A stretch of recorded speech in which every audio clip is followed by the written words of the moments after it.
if we have like this, what's on your mind? So I'm going to try. It's my first time to cook pancit. And I only got this one. I have the meat, but I'm going to show you later. Ito muna. Na-slice ko na lahat yung kanyang vegetables.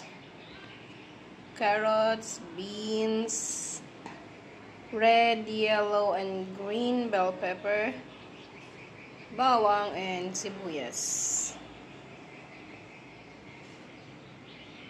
Ayusin ko na lang yung meat niya kasi matigas pa, kaka-defrost ko lang. Kasi wala akong balak magluto ngayon eh.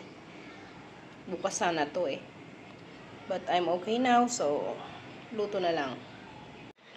Ready na ang ating pansit. Atin na itong lutuin. Let's try. Manok ang aking isasahog. And yan.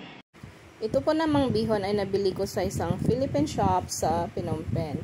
Wala kasi yan dito sa mga local stores. Here is now my pancit. Does it look like a pancit? Oh my goodness. I think I am successful. Haha. So let us wait for the karuba. Naipatikim ang ating pansit and let's see if it's successful kasi hindi ko natikman kasi wala po akong panlasa. Yay! Alam mo, ang ganda-ganda ng mga ng mga veggies. So good. Hintayin natin ang ating kaaruba and sila ang ating gawin nating Kung okay to, magtinda tayo ng pansit. Nakakatuwa, it's my first time and seems like alright. I hope. Sa lasa lang ako medyo dito kasi hindi ko nalalasahan. Wala akong panlasa po kasi kagagaling lang sa sakit.